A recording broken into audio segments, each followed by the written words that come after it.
안녕하세요. 우리 사랑하는 대학 청년부 여러분. 오늘은 8월 19일 수요일 바이블 타임 묵상 범위는 예레미야서 5장과 6장입니다.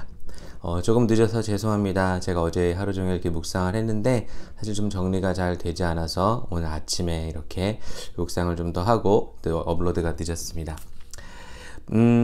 예레미야 5장과 6장의 내용은 이제 예레미야가 이제 북방 바벨론의 그런 침입에 대해서 예언하는 내용이 바로 5장과 6장에 기록이 되어 있습니다. 여러분들 이제 김원곤 목사님 통해서 백그라운드 잘 들으셨다시피 이제 예레미야는 북이스라엘 멸망 이후에 이제 남유다만 존재했을 때 이렇게 활동했던 선지자이죠. 이제 형제 나라인 북이스라엘이 그렇게 하나님을 섬기지 않고 우상을 숭배하고 그런 허다한 죄 가운데 멸망을 당했으면 이제 정말 하나님의 말씀에 또 하나님의 종들을 통해서 심판에 예언되는 그런 심판의 말씀들에 귀를 기울였으면 참 좋겠는데 남유다는 계속해서 이스라엘처럼 행음하고 그 죄에서 떠나지 않은 모습들이 기록이 되어 있습니다. 그래서 5장의 내용을 보면요. 5장 1절에 보면 너희는 예루살렘 거리로 빨리 다니며 그 넓은 거리에서 찾아보고 알라. 너희가 만일 정의를 행하며 진리를 구하는 자를 한 사람이라도 찾으면 내가 이 성읍을 용서하리라. 여러분 소돔과 고모라 기억나십니까? 이제 아브라함이 이제 조카 롯이 거기 있는데 천사를 통해서 그 땅이 멸망당한다는 소식을 듣고 기도하는데 하나님께서는 소돔과 고모라에 10명의 의인이 있으면 구해주겠다고 멸망하지 않겠다고 말씀하셨습니다. 근데 오늘 보니까 한 사람이라도 찾으면 이 성읍을 용서하리라 라고 기록이 되어 있습니다. 그런데 단 한 사람도 없었던 거죠. 4절을 보니까 내가 말하기를 이 무리는 비천하고 어리석은 것뿐이라 여호와의 길 자기 하나님의 법을 알지 못하니. 가난한 사람들에게 찾아갔지만 거기에서도 진리를 구하는 사람 그리고 하나님의 법을 아는 사람이 한 명이 없었습니다. 그러자 5절에 예레미야는 이렇게 얘기합니다. 내가 지도자들에게 가서 그들에게 말하리라. 왜냐하면 지도자들은 이제 하나님의 법 진리를 구하는 사람이 있지 않을까라고 생각을 했지만 계속해서 읽으면 그들은 여호와의 길 자기의 하나님의 법을 안다 하였더니 그들도 일제히 멍에를 꺾고 결박을 끊은지라. 바로 일제히 멍에를 꺾고 결박을 끊은지라. 하나님의 말씀을 해서 떠났다라고 이야기하고 있는 것입니다. 그래서 이제 7절에 이렇게 기록이 되어 있죠. 내가 어찌 너를 용서하겠느냐? 내 자녀가 나를 버리고 신이 아닌 것들로 맹세하였으며 내가 그들을 배불리 먹인즉 그들이 간음하며 창기의 집에 허다히 모이며. 하나님께서 배불리 먹였더니 그들이 한 것은 창기 집에 모여서 음란한 행동이나 하고 있었다는 것입니다. 그래서 8절에 그들은 두루 다니는 살찐 수말같이 각기 이웃의 아내를 따르며 소리 지르는도다. 수말은 바로 그 말들이 breeding, 그러니까 이렇게 번성케 하기 위해서 이렇게 준비해 놓은 그 말인데요. 그 말처럼 정말 그 정욕이 가득해서 자기 아내를 이렇게 따르는 것이 아니라 이웃의 아내를 따르며 소리를 지른다고 기록이 되어 있습니다. 그러면서 9절에 여호와의 말씀이니라 내가 어찌 이 일들에 대하여 벌하지 아니하겠으며 내 마음이 이런 나라에 보복하지 않겠느냐. 그 이스라엘의 상태를 얘기하시면서 이스라엘이 벌받을 수밖에 없는 이유를 이야기하십니다. 그러면서 10절에 너희는 그 성벽에 올라가 무너뜨리되 다 무너뜨리지 말고 그 가지만 꺾어버리라. 여호와의 것이 아님이니라. 하나님께서는 이스라엘 백성들을 심판하실 때 항상 진멸하시지는 않는다고 이야기합니다. 그러면서 거기에 남는 자들이 있고 또 남는 자를 통해서 회복을 하신다는 그 소망의 말씀도 꼭 우리에게 알려주고 계시죠. 그러면서 15절에 이제 북방에서 오는 바벨론에 대해서 정확히 예언하십니다. 여호와의 말씀이니라 이스라엘 집이여 보라 내가 한 나라를 먼 곳에서 너희에게로 오게 하리니 곧 강하고 오랜 민족이라. 그 나라 말을 내가 알지 못하며 그 말을 내가 깨닫지 못하느니라 라고 하면서 이제 16절, 17절 통해서 이제 그 북방 바벨론을 통해서 공격할 것을 그리고 이제 그 성읍들이 무너질 모습들을 기록이 되어 있습니다. 그러면서 다시 19절에는 이스라엘 백성들이 그렇게 벌받는 이유에 대해서 얘기하고 있는데요. 이방 신들을 섬겼고 그리고 또 하나님의 20절부터 22절에 보면 이제 하나님께서 말씀하셨는데 그 말을 듣지 않았다고 합니다. 특별히 22절에 눈여겨볼 필요가 있는데요. 여호와의 말씀이니라. 너희가 나를 두려워하지 아니하느냐? 내 앞에서 떨지 아니하겠느냐? 내가 모래를 두어 바다의 한계를 삼되 그것으로 영원한 한계를 삼고 지나치지 못하게 하였으므로 파도가 거세게 이나 그것을 이기지 못하며 뛰노나 그것을 넘지 못하느니라. 이 땅을 창조하신 하나님은 모래를 통해서 바다의 경계를 지어놨는데요. 근데 23절에 뭐라고 기록이 되었습니까? 그러나 너의 백성은 배반하며 반역하는 마음이 있어서 이미 배반하고 갔으며. 그것은 뭐로? 바다도 그렇게 막 덩실덩실 이렇게 파도가 치고 발치 그것을 경계를 넘을 것처럼 거센 그런 것들을 가지고 있지만 그 경계를 넘지 못하는데 이스라엘 백성들은 그 경계를 넘었다라고 하는 것입니다.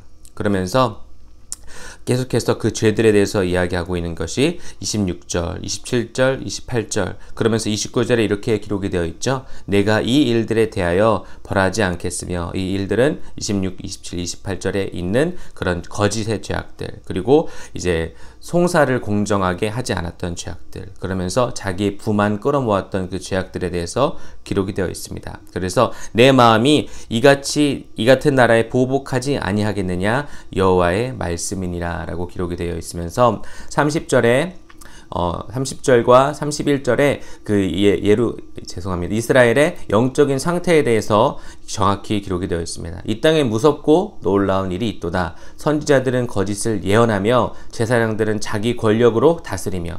제사장들은 자기 권력으로 다스려 했을까요? 아니죠. 바로 하나님의 권력으로, 하나님의 말씀으로 다스려 했는데 계속해서 읽어보면 내 백성은 그것을 좋게 여기니. 제사장들이 자기 권력으로 다스리는 것을 백성들이 좋게 여겼다고 합니다. 얼마나 영적으로 무지한 상태에 있었으면 그렇게 얘기할 수 있었을까요? 그러면서 마지막에는 너희가 어찌 하려느냐라고 하면서 5절 말씀이 끝이 납니다. 5절에도 18절을 제가 미스했는데 보니까 아까도 가지를 꺾되 다 꺾어버리지 무너뜨리되 그 가지만 꺾어버리지 말라라고 얘기했죠. 그리고 5장 18절에 보니까 여호와의 말씀이니라 그때에도 내가 너희를 진멸하지는 아니하니라. 이제 예레미야도 계속해서 심판에 대한 메시지를 전해주고 있지만 그 가운데 소망에 관한 예언이 있다는 것을 여러분 기억하시기를 바랍니다. 제가 오늘 함께 집중하고 싶은 내용은 6장인데요. 저는 오늘 묵상 제목을 생각의 결과라는 제목으로 한번 묵상 제목을 정해보았습니다. 6장 19절에 보니까 이렇게 기록이 되어 있어요. 땅이여 들으라. 내가 이 백성에게 재앙을 내리니 이것이 그들의 생각의 결과라. 그들이 내 말을 듣지 아니하며 내 율법을 거절하였음이라. 사랑하는 우리 대학 청년부 여러분, 우리가 무엇을 생각하고 무엇을 이렇게 묵상하고 있든지 항상 우리의 생각의 결과가 우리 삶 가운데 나타납니다.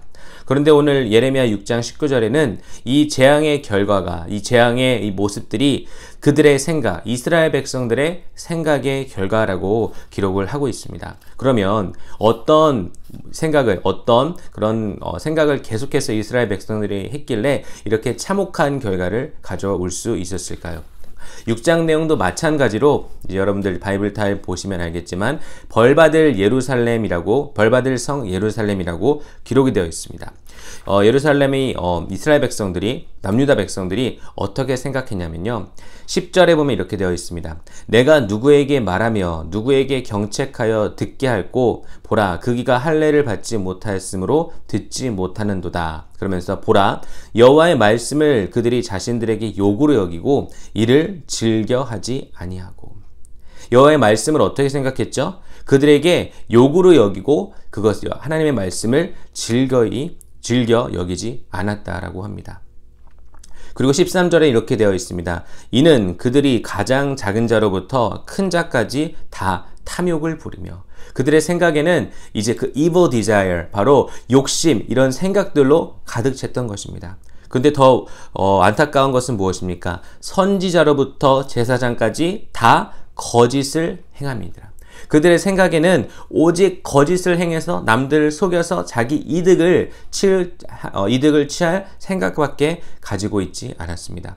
그러면서 14절에 그들이 내 백성의 상처를 가볍게 여기면서 그들의 죄값이 가볍다라고 생각하면서 평강하다 하나 평강이 없도다. 이제 심판이 임박했는데 제사장들과 선지자들은 그런 죄를 가볍게 여기면서 지금은 평강한 시대라고 생각을 하고 있었던 것입니다. 그리고 15절에 그들이 가증한 일을 행할 때에도 부끄러워하지 하였느냐? 아니라 조금도 부끄러워하지 않았을 뿐 아니라 얼굴도 붉어지지 않았느니라. 무엇이냐면요, 그들이 그런 부끄러운 죄악을 행했을 때도 그것을 죄로 생각하지 못했다라는 것입니다. 그런데 하나님께서는 그들을 그냥 두시지 않았어요. 그들에게 분명히 돌이킬 수 있는, 그들의 생각을, 잘못된 생각을 돌이킬 수 있는 방법을 제시해 주십니다. 16절에 이렇게 되어 있어요. 여호와께서 이와 같이 말씀하시되 너희는 길에 서서 옛적 길 곧 선한 길이 어디인지 알아보고 그리로 가라. 너희 심령이 평강을 얻으리라 하나 그들의 대답이 우리는 그리로 가지 않겠노라 하였으며. 여호와 하나님께서 그들에게 이제 얘기하십니다. 자꾸 잘못된 생각으로 그릇된 행동으로 나아가니까 뭐라고 말씀하십니까? 너희는 길에 서서 보라. 옛적 길 곧 선한 길. 옛적 길 곧 선한 길은 무엇이냐면요, 바로 아브라함의 길, 다윗의 길, 요셉의 길, 바로 믿음의 선진들의 길, 그들이 어떻게 신앙생활을 했는지 그들의 길을 살펴보라라고 이야기하는 것입니다. 그리고 어디인지 알아보고 그리로 가라. 그러면 너희 심령이 평강을 얻으리라 하였다라고 하면서 주님께서는 분명히 길을 제시하십니다. 그런데 이스라엘 백성들은 무엇입니까? 우리는 그리로 가지 않겠노라 하였으며. 그리고 17절 보겠습니다. 내가 또 이제 그렇게 그 말을 해도 소용이 없으니까 위에 파수꾼을 세웠으니, 파수꾼은 누굽니까? 바로 예레미야처럼 그런 선지자들, 하나님의 말씀을 이 영적인 경각심을 가지고 그들이 듣지 않음에도 불구하고 계속해서 외친 선지자들을 세웠음에도 불구하고 세웠으니 나팔 소리를 들으라나 그들의 대답은 우리는 듣지 않겠노라 하였도다.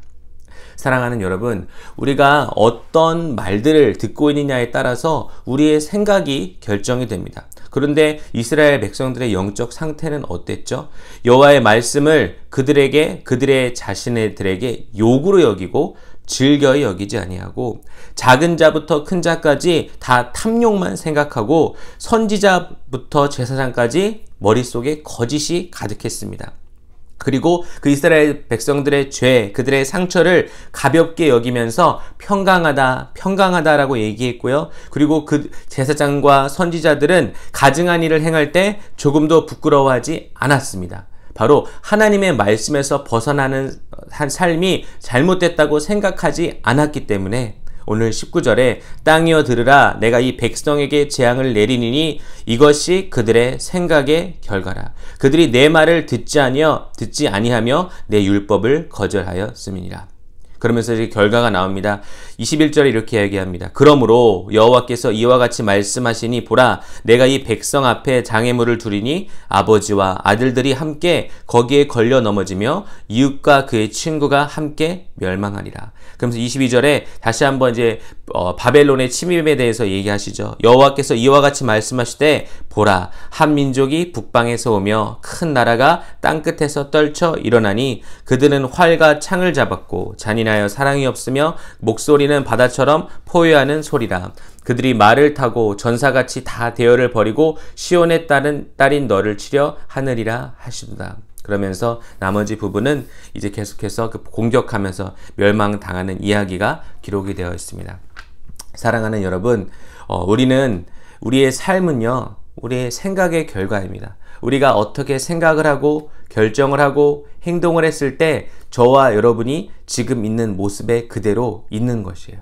그렇다면 우리가 주님 안에서 더 잘되고 끝까지 믿음을 유지하고 주 안에서 형통하고 정말 하나님의 생각대로 우리의 삶을 드릴 수 있는 방법은 무엇일까요? 아까 16절 얘기한 것처럼 여호와께서 이와 같이 말씀하시되 너희는 길에 서서 보며 옛적 길 곧 선한 길이 어디인지 알아보고 그리로 가라. 바로 선한 길, 믿음의 길, 우리 삶 가운데 정말 주님만을 바라보고 주님을 의지하고 말씀이 나의 전부였던 그 삶을 기억하면서 내가 다시 생각을 그쪽으로 돌리고 그렇게 살겠다고 결정하고 다시 그 길로 갈 때 우리는 평강을 얻을 수가 있습니다. 그리고 하나님께서는요, 구약시대에는 파수꾼을 세웠던 것처럼 지금은 또 주의 종들을 통해서 하나님의 말씀을 계속해서 들려주십니다. 그런데 이스라엘 백성들은 그들의 대답은 우리는 듣지 않겠다고 했지만 저와 여러분은 하나님의 말씀을 읽을 뿐만 아니라 또 세워진 주의 종들을 통해서 하나님의 말씀을 자세히 들어야 합니다. 그때 우리의 생각이 바뀔 수 있고요. 그때 우리의 생각의 결과에 따라 우리의 삶이 바뀔 수가 있습니다. 여러분, 지금 무엇을 듣는데 무엇을 생각하고 계십니까? 무엇을 듣는 것이 우리의 생각을 결정하고 우리의 생각이 우리의 삶을 결정합니다. 그렇다면 마땅히 살아계신 하나님의 능력의 말씀을 들어야 되지 않겠습니까? 하나님의 말씀은 살아있고 운동력이 있어 좌우의 날선 어떤 검보다 예리하여 혼과 영과 골수를 찔러 쪼개기까지 하며 우리의 마음과 생각을 감찰하신다고 말씀하십니다. 그 능력 있는 하나님의 말씀으로 우리 그 말씀을 들을 때 우리의 생각이 변해서 우리의 삶의 결과가 주님 안에서 복된 그런 삶이 되시기를 주님의 이름으로 축원합니다. 기도하겠습니다. 하나님 감사합니다. 오늘 예레미야 5장과 6장을 통하여서 생각의 결과라는 묵상 제목으로 함께 하나님의 말씀을 나눴습니다. 이스라엘 백성들은 여호와의 말씀을 즐겨 듣지 아니하고 오히려 하나님의 말씀을 욕으로 여겼습니다. 그리고 모든 작은 자부터 큰 자까지 다 탐욕을 부리고 제사장과 선지자의 그 머릿속의 생각에도 거짓말이 가득했습니다. 그리고 상처를 가볍게 이기면서 평강하지 않은 때에 평강하다고 잘못 생각했으며 그 죄를 범했을 때도 그 죄가 별거 아니냐 부끄러워하지 않는 잘못된 생각을 가지고 있었습니다. 그러나 하나님께서는 옛적 길, 선한 길을 우리에게 돌아보고 그 길로 가라라고 말씀하시며 우리에게도 영적인 파수꾼을 우리에게 세우셔서 하나님의 말씀을 들려주심에 하나님 감사합니다. 저희는 그 선한 길, 옛적 길, 믿음의 선진들의 길로 갈 수 있도록 도와주시고 하나님께서 세워주신 주의 종들의 말씀을 통하여서 계속해서 하나님의 말씀을 주의 깊게 들으며 우리의 생각이 복된 생각, 말씀의 생각, 성령님의 생각, 아버지의 생각으로 바뀔 수 있도록 주여 도와 주시옵소서. 듣는 것에 주의하는 데 하루 되게 하여 주시고 세상의 소리에는 귀를 닫고 주님의 소리에는 귀를 여는 복된 하루 될 수 있도록 인도하여 주시옵소서. 감사드리며 예수님의 이름으로 간절히 기도합나이다. 아멘. 여러분 좋은 하루 되시기 바랍니다.